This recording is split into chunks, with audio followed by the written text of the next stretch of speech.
What's up, my archfiends of chaos? This is your king and knight, Vincent Valentine, EX Turk.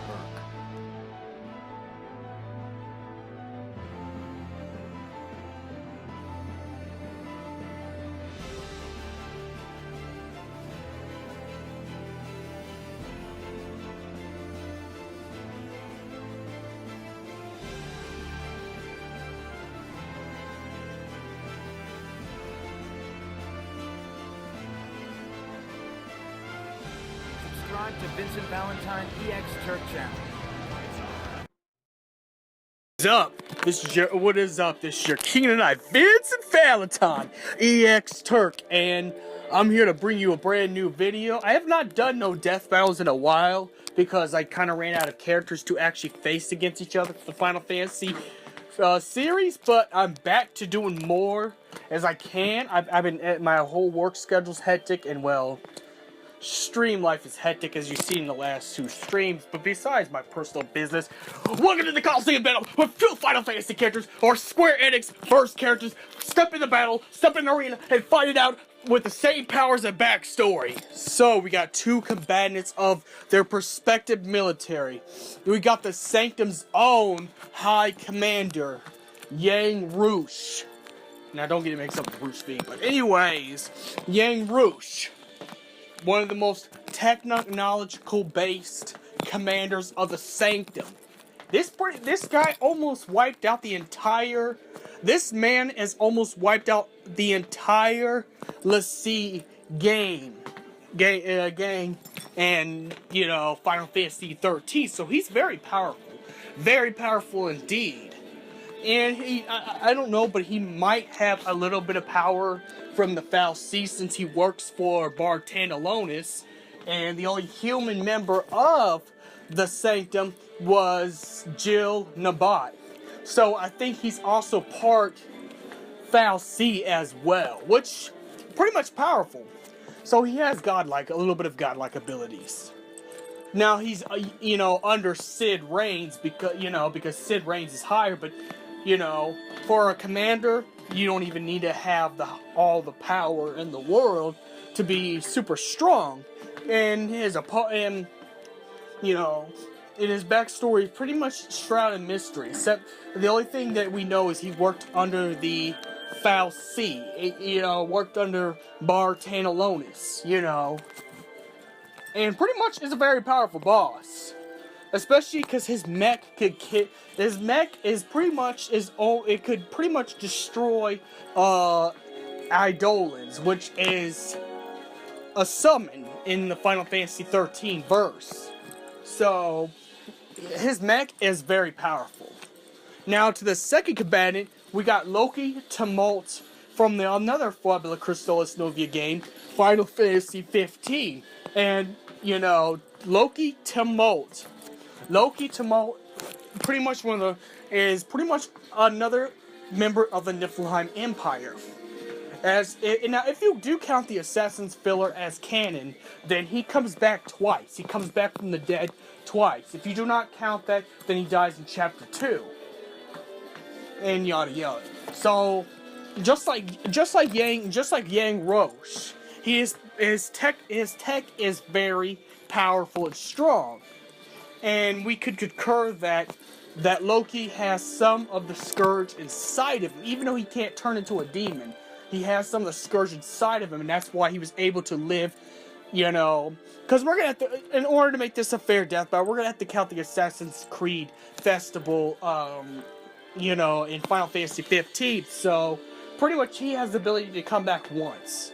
Or make it so he would survive to fight another day, because of the Scourge that's inside Loqi Tummelt. Now, Tummelt is the highest and strongest member of the Tummelt household, and he has knowledge on members like Kor the Immortal, Noctis, and everybody. So pretty much Loqi Tummelt is actually a strategist, which that would work in the favor, because Yang Rosch is pretty much a little arrogant, but they're both tacticians.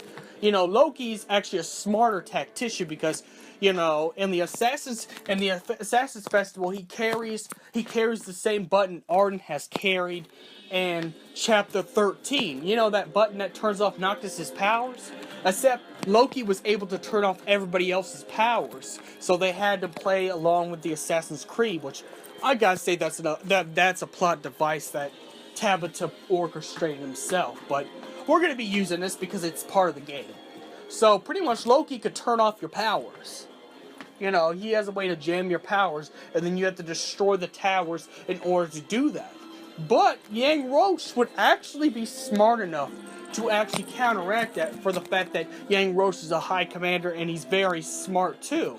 He'd probably have this, and then not only that, Yang Roche does not use magic in his weapons. He uses straight up military firearms, basic military stuff. And with Yang Roche's military arms thing, it wouldn't matter if Loki canceled out his powers. Loki would have to get in his mech and use his mech to fight, so it would be pretty much a mech fight. So we're not going to count magic in here. So magic ability is null and void. They both don't use magic. They use mechs. So when it comes to strength, I would have to say Loki would win with strength, for the fact that Loki was able to come back once before, and that made all the difference when it comes to strength. Now when it comes to speed, I'd have to say Loki again, just on the fact that Loki uses a smaller mech than Yang Roche. But it could be argued that Yang Roche's mech could actually do more damage to Loki in the attack. So when it comes to the attack base at his strength, I'd have to say Yang would win that one. But when it comes to speed, it'd have to be Loki. And when it comes to physical prowess, I'd have to say Loki again, since Loki was able to come back alive, considering the Assassin's Festival plot device. The plot device is actually what gives Loki most of his powers, because we never knew what his powers were. So we gotta put that into perspective as well. But yes, so when it comes to physical prowess, Loki would win. When it comes to physical attack, it would have to be Yang Roche, because Yang Roche pretty much has powerful machine guns and even has Gatling guns, which Loki does not have. Loki has the thing that has a flamethrower on his Magitech mech, but a flamethrower versus a Gatling gun, I'm sorry, the Gatling gun's gonna beat flamethrower any time. Because if you're far away enough from the flamethrower, you'll be able to dodge it, but it's gonna be hard as hell to dodge a Gatling gun, which Yang Roche has. And remember, Yang Roche doesn't depend on magic, so he would be able to fight Loki without no problems, Now, even though, yes, Yang Roche is a foul C, and a foul C can endure a lot more than regular human beings. You got to also count in the fact that Loki, as a human being with a little bit of Star Scourge in him, came back. He came back to get revenge on Noctis for defeating him in Disguise. But, if I have to count a winner, I know this is going to be controversial. I'd have to say Loqi Tummelt, because he came back. We didn't get to see Yang Roche, we didn't get to see Yang Roche come back. I mean, sure, he was defeated, but Yang Roche actually retreated in that battle. After Yang Roche got defeated in that one battle at Hope's home, Yang retreated. So technically, he didn't die.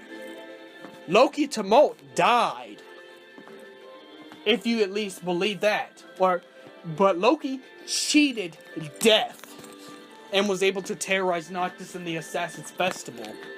And the Assassin's Festival would probably happen before Chapter 6, between Chapter 6 or 8. So, pretty much, Loki planned out his moves real good. So, I'd have to say Loki would be the winner in this one. And may the crystal be with you.